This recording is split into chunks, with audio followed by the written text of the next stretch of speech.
a thumbs up. I'm still alive. And I responded to the last one and said, I'm on my way. that's right. About the meeting.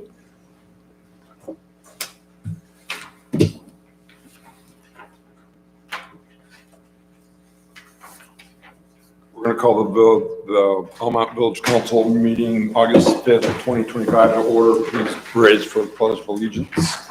I pledge allegiance to the flag of the United States of America and to the republic for which it stands, one nation, under God, indivisible, with liberty and justice for all. Roll call. President Dyke, Present. President Pro Tem Steffler, Present? Councilmember Feldman, Councilmember Glasser, Councilmember Miller, Present. Councilmember Powell, Present. Councilmember Schneider. Present. Any additions or deletions to tonight's agenda? I'm going to move the resident complaint policy number 1 down to open discussion since it hasn't been before council before. So we wouldn't be voting on it tonight. So we'll make that open discussion instead of an agenda item. Other than that, do we have any changes or updates to the regular agenda? I have just a procedural question about this, and only because when I was looking at the meeting minutes from before, so sometimes if we make a change like you just did, we have consent agenda, and then we have regular agenda, and then we're having to put who makes motion, and but then that's not actually even happening in reality. He just said it, nobody says anything, we don't have an issue with it, but I realize you have to have an entry on it. I'm just going like, procedurally, do we need to vote so you have that for consent?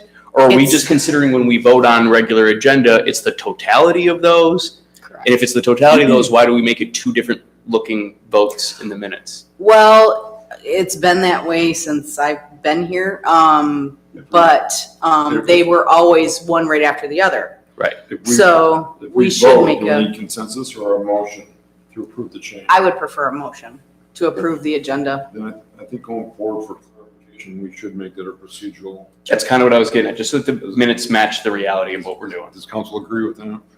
Okay, do I have a motion to approve the change to the regular agenda presented? I'll make the motion that we move resident complaint policy approval to open discussion. Support. Motion by President Pro Tem Steffler, supported by Councilmember Schneider to update the agenda to move regular agenda item number 1 under open discussion. All those in favor say aye. Aye. All those in favor, same sign. Motion passes. Thank you. Communications, the EMS report. Does anybody have any questions on the EMS report as presented? If not, consent agenda, regular meeting minutes, July 15th. So we're really close.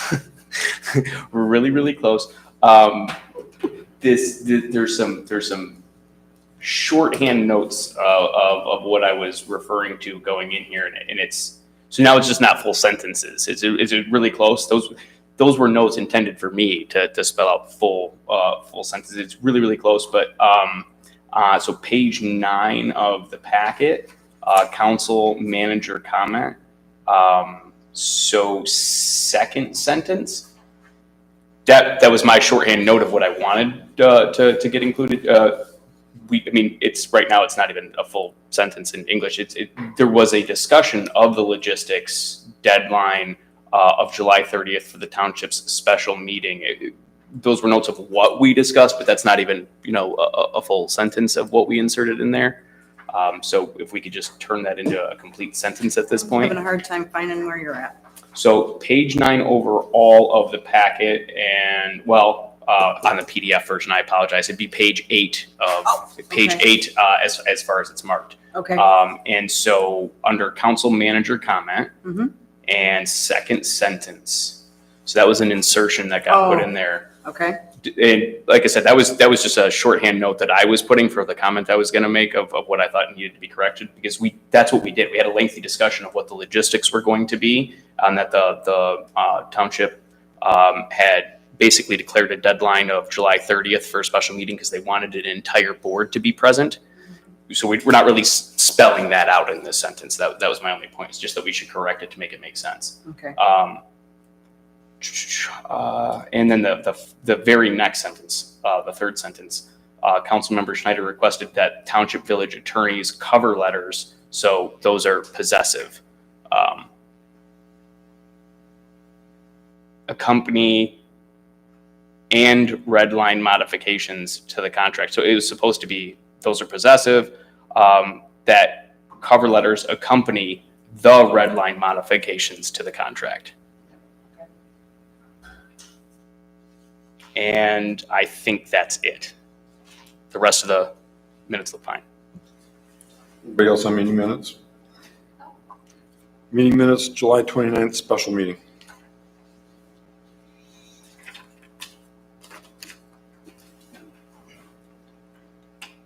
General fund. Major street fund. Local street fund. Parks and Recreation fund. Downtown Development Authority fund. Capital Project fund. Sewer fund.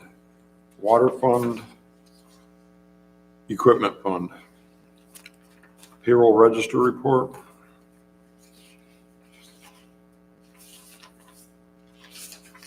There's no comments or questions. I'll entertain a motion to accept the consent agenda as presented. So moved. Support? Motion by President Pro Tem Steffler, supported by Councilmember Schneider to approve the consent agenda as presented, including the modifications to the regular meeting minutes July 15th as presented by Mr. Schneider. All those in favor say aye. Aye. All those opposed, same sign. Motion passes by all council members present. We have no public comment tonight. Seats are empty. Regular agenda item number 1, DDA bylaws. So the DDA went back to their legal counsel. They addressed the 3 concerns that were brought up in the last council meeting review of these bylaws. There was pushback on the part in relation to the director having the conflict of interest clause because it's in the contract. So I would espouse the council here that DDA kind of pushed back on that. I related that council thought it should be there, or there were people within council that thought it should be there and it might not pass if it was removed. So they addressed all 3 of the issues. Angela provided us with a overview sheet on that. Is there any questions or any concerns with the modifications that were made first at recommendation of council and then pushed through the legal counsel and then reapproved by the DDA at their July meeting?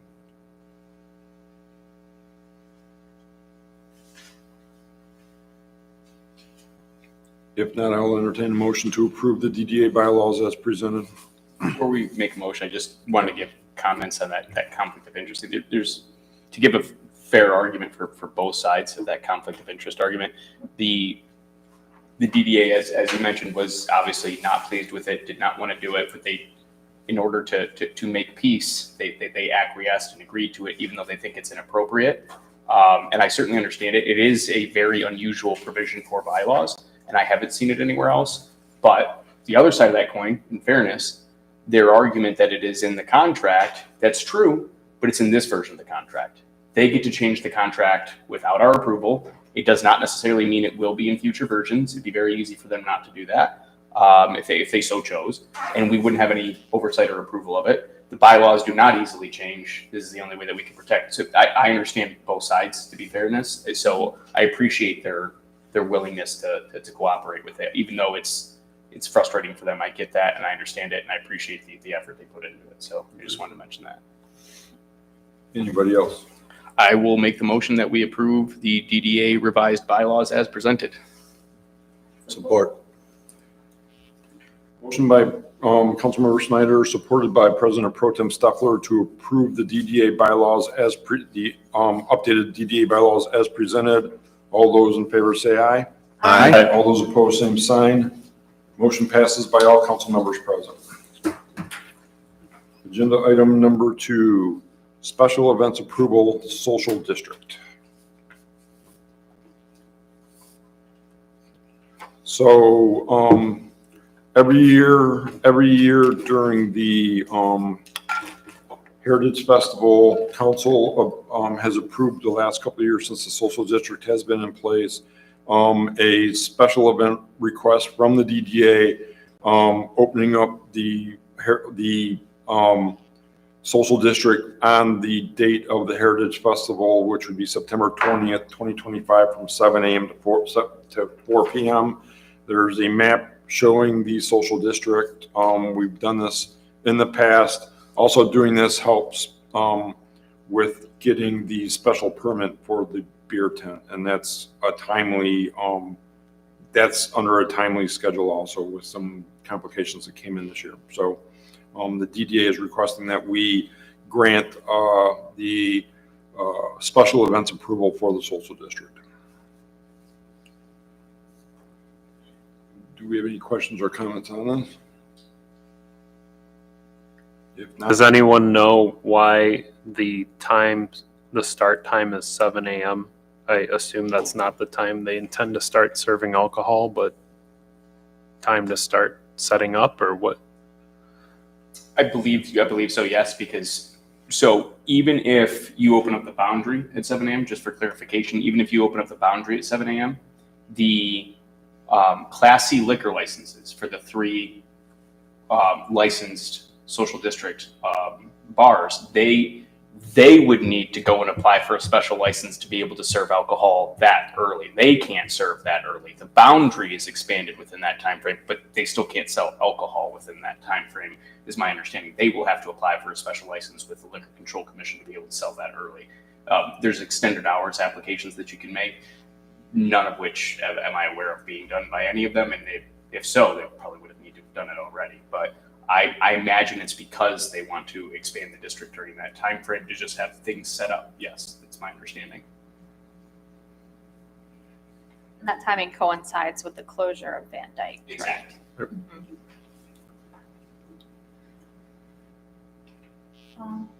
I'll make the motion to approve the social district, the opening of the social district for the Heritage Festival on September 20th from 7 a.m. to 4 p.m. Support. motion by President Pro Tem Stoeffler, supported by Councilmember Glosser, to approve the opening of the social district as presented. All those in favor say aye. Aye. All those opposed, same sign. Motion passes unanimously by all council members present. I had a question before we leave this topic. Do Okay. we need a separate motion to extend the hours for the Friday and Saturday because it's outside the regular times of the social district? I think he's correct, yes, because so what we essentially just voted on is that orange boundary. The black boundary, which is for Friday and Saturday for different hours, it expands it beyond the normal commons areas that are right in front of it. That's your excellent catch. Yes, correct. We would absolutely need to also do that. It's a special event is what we're calling it, right? But so we just voted for the special event for the 20th, but we didn't vote for the special event for the 19th and 20th for those different time frames.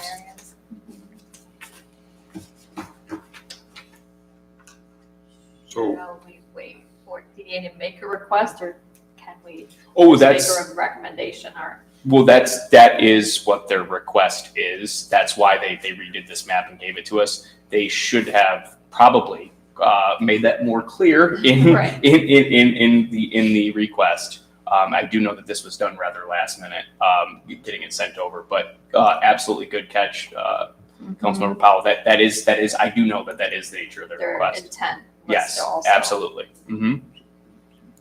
could we have a motion on that? I will make the motion that we approve the expansion of the social district commons areas for Friday, September 19th, and Saturday, September 20th from 4 p.m. to 11 p.m. for the boundaries presented on the map. Motion made by Councilmember Snyder to, supported by President Pro Tem Stoeffler to, I'm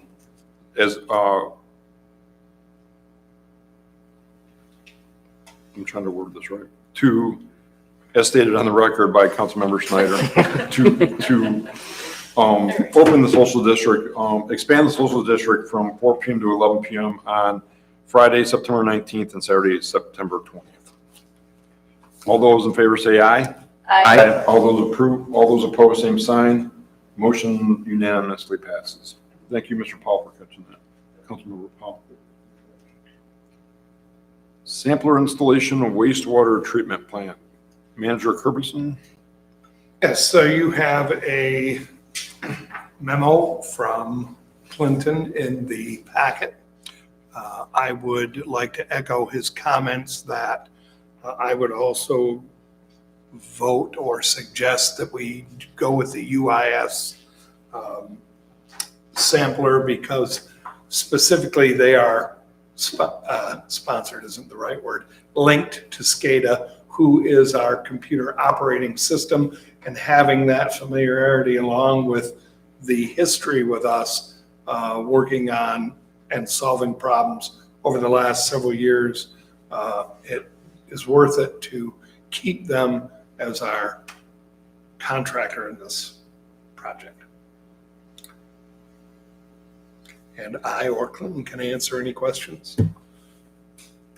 This was a budgeted item that we addressed during budget review and again later when we reviewed the wastewater treatment plant operations. So this is specifically comes out of the Eagle review of our plant, and they felt they needed to have this additional sampler in place to track flow in the chance that we are backflowing upon ourselves. We can check and confirm those numbers and know that what our actual flow through the plant is. Excuse me, if we confirm this tonight, or do we have a schedule of when the work will take place, and are we confident that it'll be done before the deadline of September 25th? Yes, we confirmed with UIS that they would be done in advance of the 25th. And they sent us that in writing.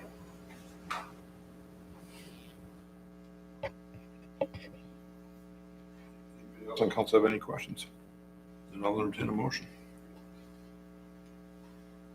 So if I can make a comment, Sure. that recycle meter was installed in '89 when the plant was expanded, and it was discontinued in the '90s. And now Eagle's coming back around saying that we need to have it again. So we're gonna put it in the same spot where it was decommissioned. So they're making an issue out of it, and they say we have to have it even though we don't report the numbers. It's a new Eagle requirement, or is it something they just do I think, randomly? Well, Permit. I think it's in the permit and they do require it, so whether or not it's useful to us, we have to have it, and they had no leeway for discussion, so. Thanks for the insight, Clinton. Thanks for being here. Yeah. Any other questions from council? Any other comments from staff? Then, if not, I'll entertain a motion.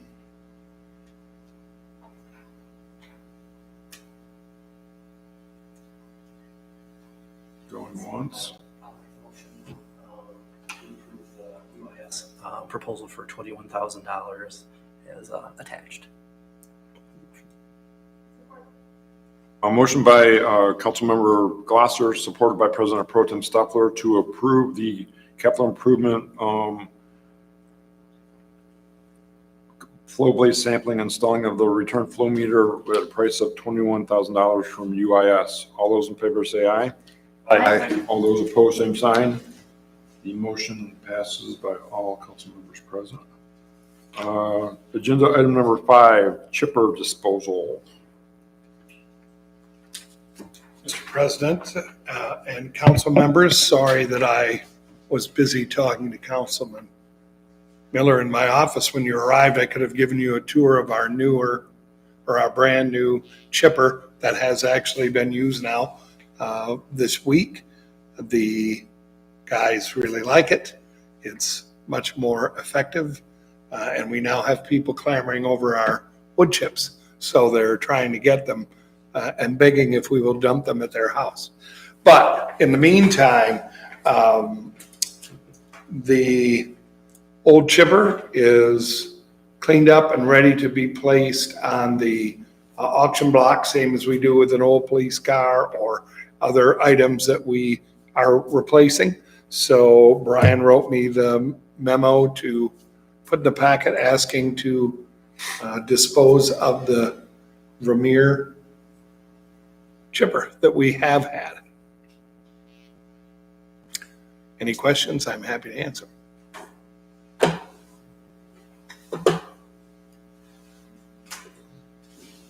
Questions from council? I'll entertain a motion. I will make the motion that we approve the request for permission to place the 2007 Vermeer BC 1000 XL chipper on an auction site for govdeals.com.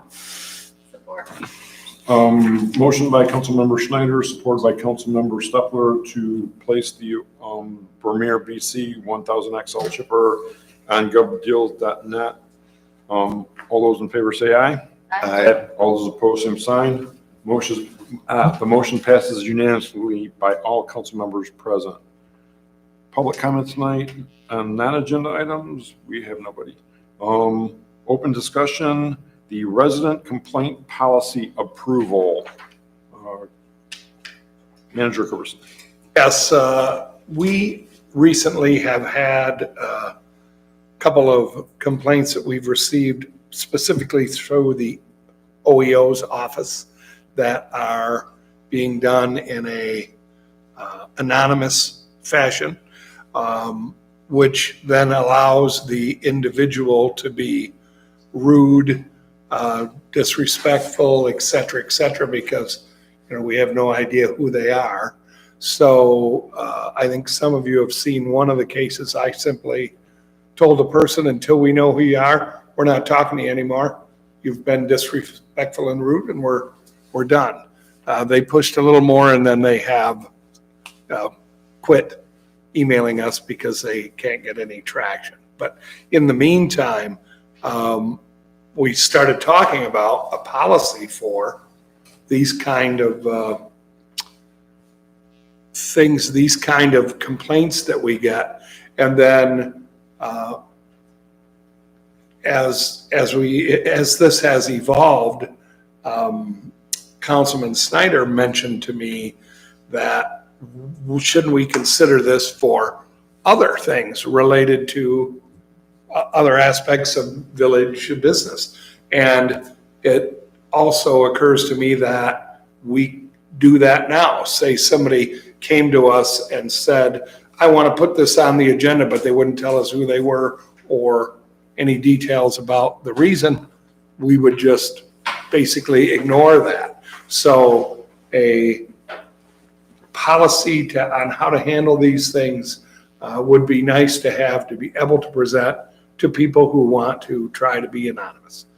I have personally experienced this. I've got a place in an area where they require your name be on a complaint for anything related to the community. And I don't find it a problem, but in that area, it has really reduced the complaints because people don't live there full time.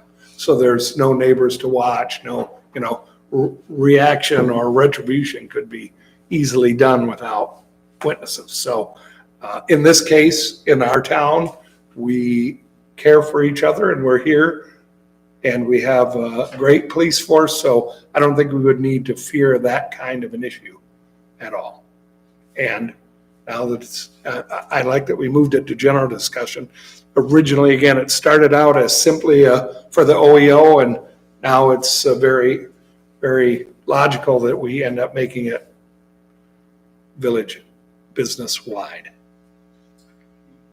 Just to comment on that, because I recalled when this came up that we had previously stated that we don't accept anonymous communications policy at village council. So I did look to try to figure that out. We mentioned it twice in meeting minutes before.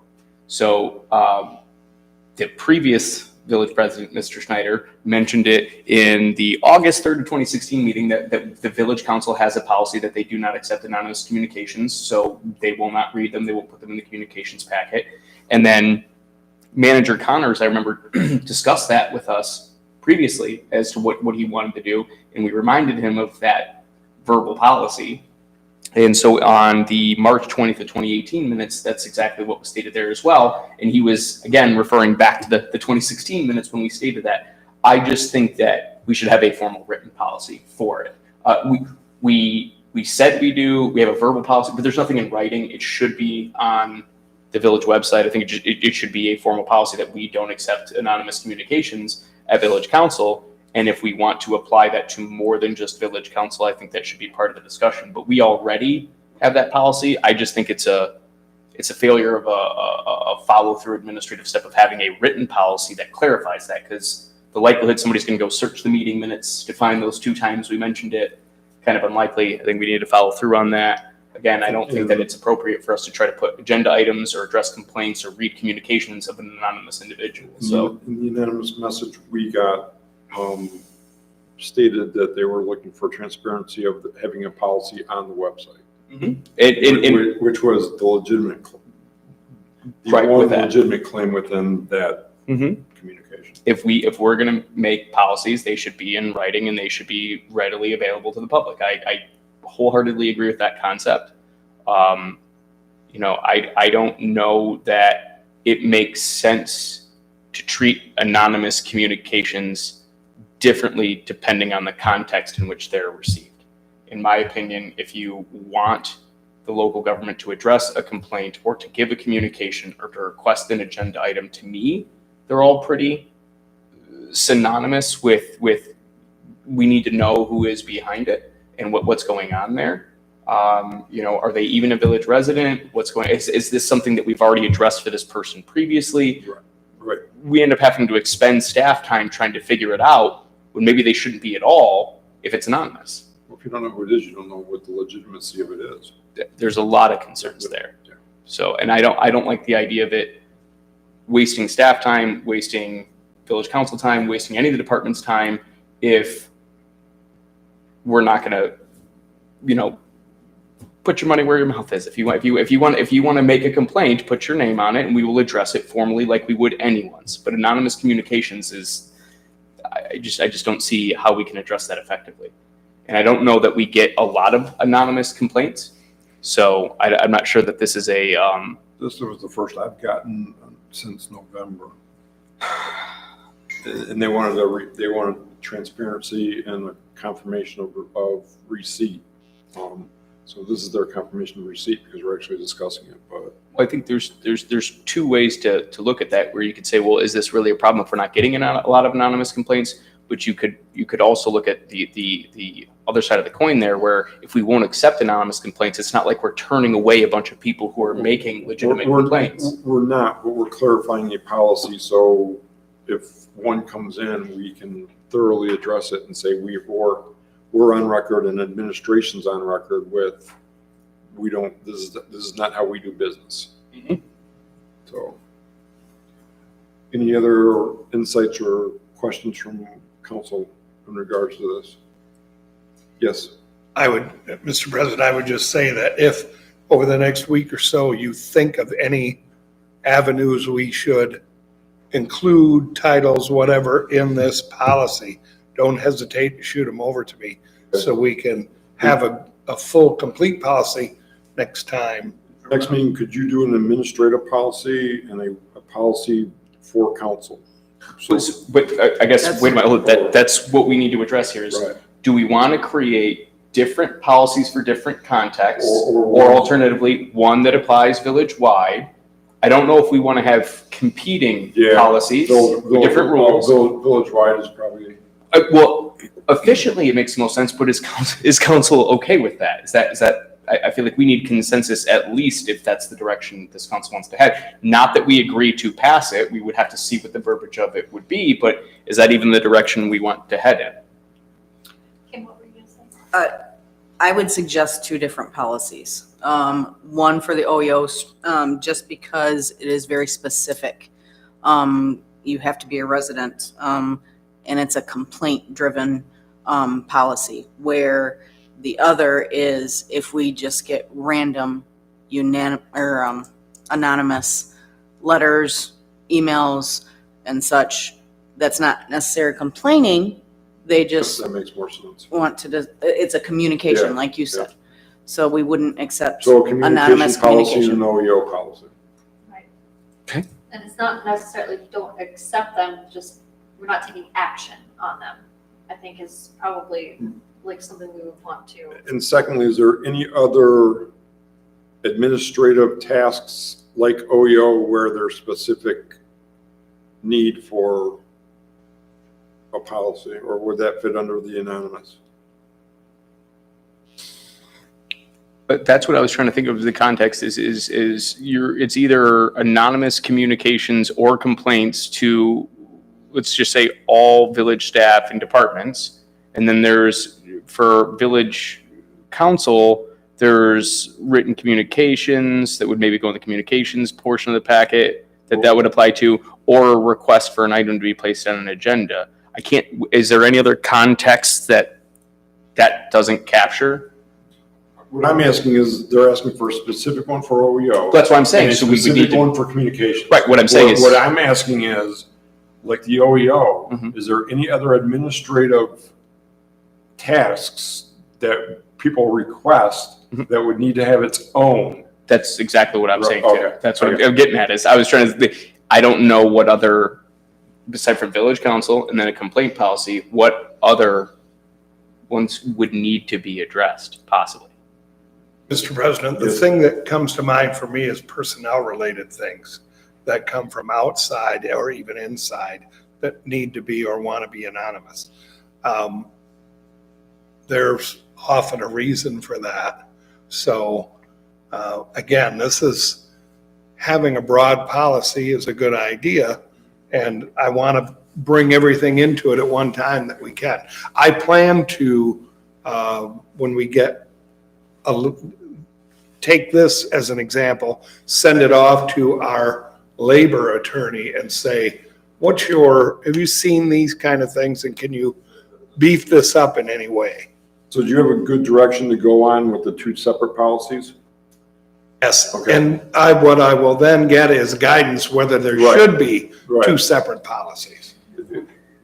Specifically as to the essentially HR related activities that you just mentioned, I don't want to see any language that would in any way connect to internal communications for something like you just mentioned. This is for external communications, people outside of village staff and administration making communications directly to their government, not employees or internal anything. If they need to make complaint, but that's not coming from the outside. But how would you make that distinction if it's anonymous, right? Is that the point? Right. And it could easily be from outside. That is a conundrum, yes. That's why we have a labor attorney. Mm-hmm. Does council have any other questions or concern with the direction we're going? I think that's going to be helpful, because when I was reading the Yep. purpose, it sort of was broader than what I think this policy Okay. was intended Right. to address. This seems a very narrow scope of complaints that are specifically investigated by our OEO. Like, who wouldn't be investigating every complaint that we might get? I think the only thing that really jumped out at me that I thought was maybe cumbersome was having a specific form that residents would have to fill out. I think that would be specific to the This OEO type of- process, which is already happening, correct? Yes. We have a specific complaint form that's already active. With the OEO. Right. So this is just referencing what we're already doing to make that clear. In the OEO aspect, it's referencing and clarifying as a village policy that we do not accept anonymous requests to the OEO office, correct? And the other policy would be concerned with any other communications coming into the village. Which could be a complaint. Right. One other just minor comment. I would strongly suggest we remove the word resident from the beginning of it because it would make it seem as though, so there's a resident complaint policy. Where's the non-resident complaint? It's just the complaint policy. And it spells out within it, it is only for residents. I don't like the idea of putting that qualifier up there because it makes it seem like there's going to be an alternate option for non-residents and they won't find it. And they're going to complain about that. Right. So just, it's the complaint policy. These are the rules. It quickly became much more broad than we thought it would be. Right. That's good though. It's good discussion. I would assume that a complaint coming from, like a referral from a health department or another agency would not come in under this policy, correct? Or would it? Well, if it came in, say, the health department, Those aren't anonymous.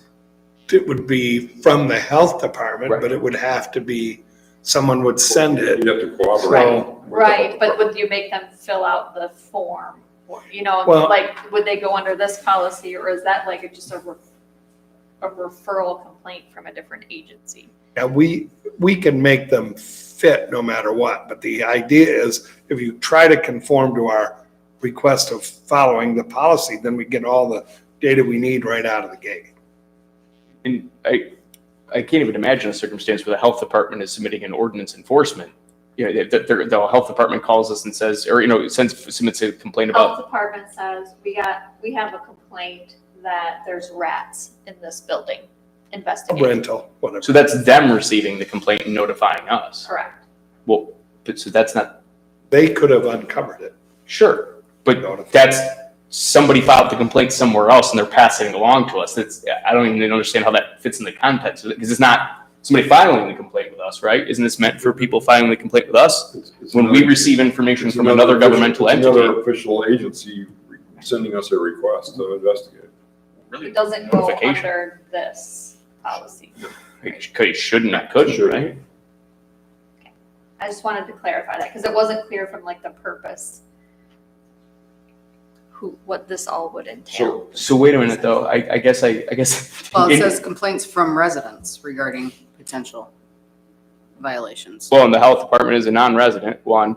So, Two, but we would still respond. sure, so I guess that kind of leads to that question. It doesn't fit under any of the umbrellas. But wait a minute, just to make sure that this doesn't ever become an issue, to look at that all the way through.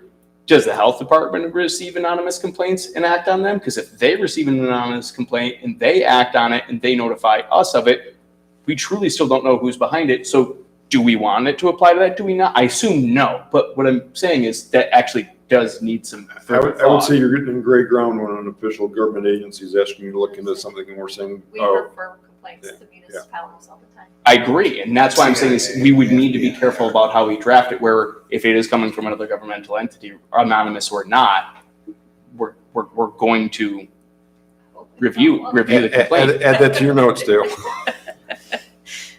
This will be very fun drafting for Yeah. somebody. Well, or it'll be less is more. Correct, yeah, instead of trying to have every instance. Yeah. Do we have council consensus to move forward on that? I have a question on the complaint form. So I wasn't aware that the village had a complaint form. I went on the website. I wasn't able to find it. So maybe I'm not looking in the right place, but I know I've personally submitted complaints by phone and not by paper or anything. So I just wanted to clarify what the process is, because it seems like my complaints were taken when I did the phone call. Did you say who you were? Staff probably filled out the form for you. Okay. Is there a way to But make that it more Form accessible exists. on the website, or maybe some direction? Maybe I'm just not finding it. Yeah, we can research that and make sure it's on the website. And was it you that emailed me and said you couldn't find something? And then 30 seconds later, Oh, That was me. Oh, it was you. That was me, but it was the day or very close to the day when we were switching over, Oh. and all council member contact was removed from the That's website. right. And because I got calls about it, and I went, no, it's there, and I went and looked, it was not there. I looked from 3 different computers, it was not there. Then I don't know, a day or 2 later, you responded going, is this what you were referring to? It's there. Yeah, well, it's there now. I know I look crazy, but it wasn't. Sure. White man for a couple of minutes. Do you have a screenshot? Next time I will do that. Just for the sake of my own sanity. Anything else from council? Anything else from staff? We have consensus? That concludes open discussion. Council manager comment. Mr. Curberson, do you have anything to bring council? Nope, I do not have anything this evening. I know. I sent something out earlier.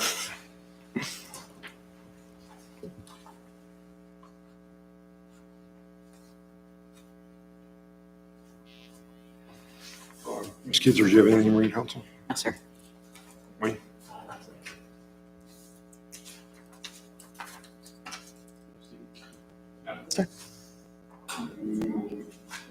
President Pro Tem Steffler.